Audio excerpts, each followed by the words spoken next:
quando a gente olha para o sistema de previdência brasileiro, quando a gente olha para a quantidade de aposentados que a gente vai ter lá na frente, sem uma população economicamente ativa tão robusta, com pessoas tendo menos filhos, menos gente trabalhando para sustentar eu e você quando tiver mais velho. Se a gente não fizer o dever de casa e não guardar dinheiro agora, a gente está lascado. Vai ter muito pouca grana ali do INSS entrando para dividir.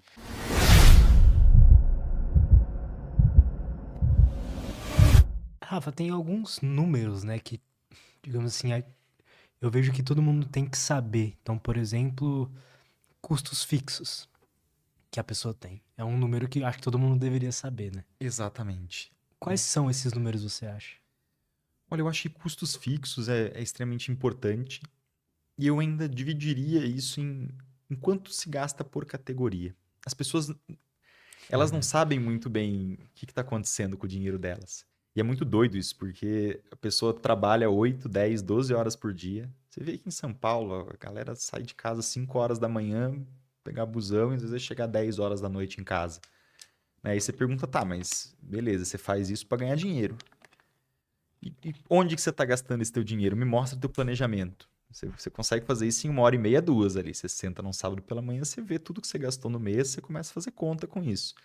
A pessoa não sabe. Fala assim, poxa, cara, você fica em função disso 14 horas por dia, mas não separa 2 horas no teu mês, no teu ano, para realmente colocar isso em ordem. Então, por categorias, quanto que você gasta com moradia? Quanto que você gasta com transporte?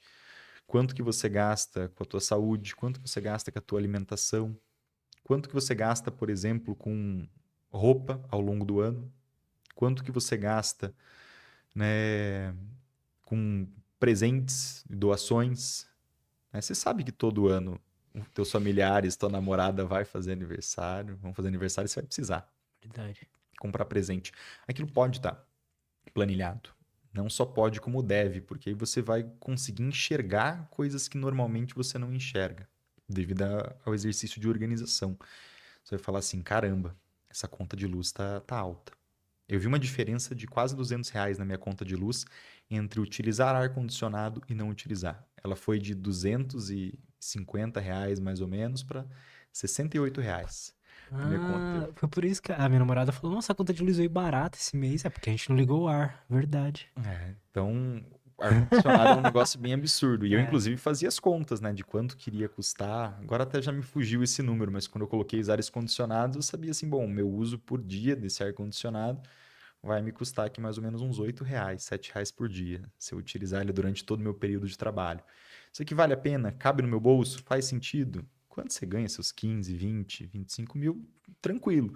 Mas às vezes para um cara que está ganhando 4, está ganhando 5, ele vai falar assim, poxa, R$ 7 por dia, eu posso fazer um uso melhor desse dinheiro no final das contas, né? Isso aqui vai me complicar a vida. Então, quando você começa a fazer conta, você percebe. Às vezes, uma assinatura da Amazon Prime, você fala assim, poxa, eu nem série eu tô assistindo, eu assisto as coisas do YouTube, assisto o anúncio tranquilo ali, então posso cancelar essa assinatura de streaming. Situações, né, do tipo, né, minha namorada começou a organizar um pouco mais isso, que tá ali. Teve um mês que, né, ela verificou várias situações que não deveriam estar no cartão dela. Então, acabou passando 2 vezes uma transação ali da manicure, dos negócios do cabelo. Não sei direito o que que é, mas foram 2 vezes e não era para ter sido, foi algum erro. Né? A academia que tinha sido cancelada para dar entrada numa outra foi cobrado naquele mês. Né? Então, falou assim, pô, só aqui já tem um valor bem expressivo. Né? Não lembro quanto é que era, 300, 400, R$ 500. Né? E as pessoas às vezes nem olham e deixam isso passar batido. Assim. Fala assim, caramba, né? Tá grande isso. Então entenda o teu comportamento de consumo. Olha para o teu dinheiro com carinho. Sabe? É como se você estivesse olhando um espelho quando você olha para a fatura do cartão. Você vai falar assim, caramba, gastei muito com iFood. Eu preciso ir no mercado no próximo domingo, comprar as paradas certinho, fazer as minhas marmitas. Vou fazer a conta aqui de quanto vai custar a marmita. Quanto custa 1 quilo de frango, quanto custa tanto de arroz, quanto custa os vegetais. E parece, assim, uma coisa básica, né? E é uma coisa básica de se fazer, mas assim, a gente não dá valor pra essas coisas. E eu comecei a fazer o teste do começo do ano pra cá. Eu fiquei muito organizado nessa questão. Diminuí R$ 1.000 do iFood. Ah, É, que tipo, legal. mudei vários hábitos, assim. E é muito louco o quanto eu consigo guardar agora. É muito É interessante. muito louco. E o comportamento, acho que isso que a galera não liga os pontos muitas vezes, né? Não é só o guardar por guardar.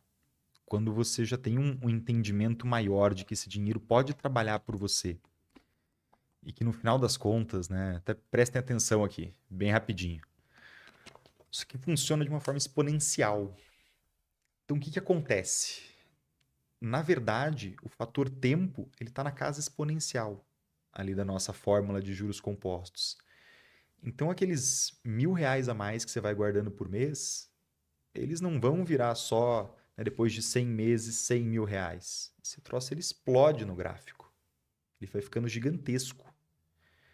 E é isso que as pessoas às vezes não fazem a conta e falam assim, é só R$ 9 por dia para ligar o ar-condicionado. Esse restaurante é um pouquinho mais caro. Poxa, estou tão cansado depois de um dia de trabalho. Tenta cortar bebida alcoólica, por exemplo, por 3 meses. Pra você ver como você não vai guardar a grana. Né? Nossa. Pode ir nos mesmos lugares que você frequenta, toma água. Né? Ou toma um suquinho, um chazinho. Cara, vai dar uma diferença absurda, assim.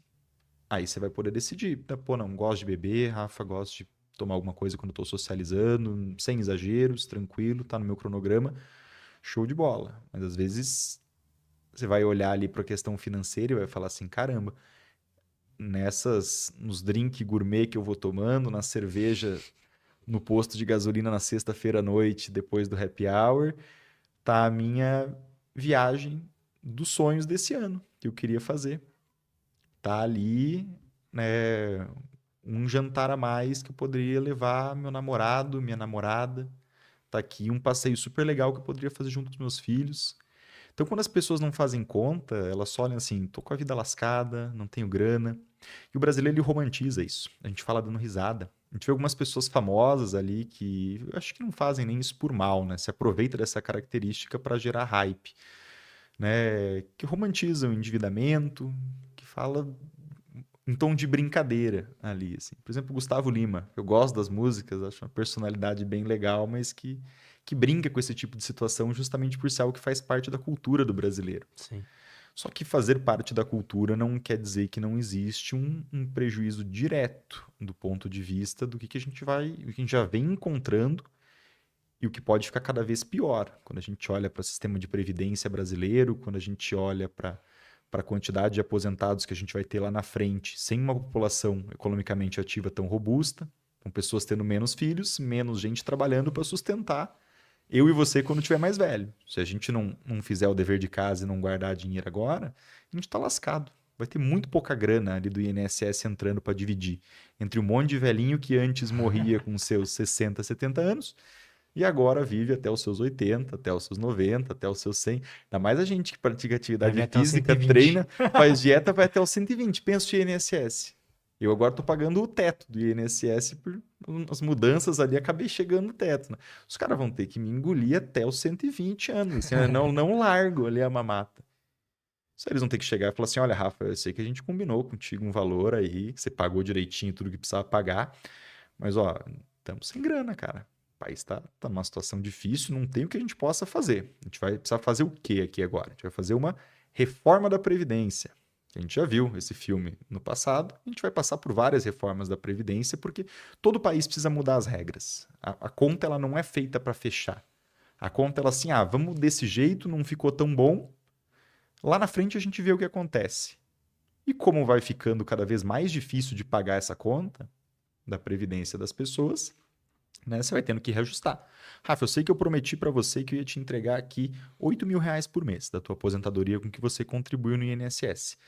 Só que agora tá difícil, cara. Né? Na verdade, a gente vai precisar que você trabalhe e contribua por mais 3 anos aqui. A gente vai te pagar os 8.000. Ó, agora, apesar de você ter trabalhado esses 3 anos, a gente viu que 8.000 não dá. Senão, a gente não consegue pagar todo mundo. Na Isso verdade, a gente vai rola? te pagar 7.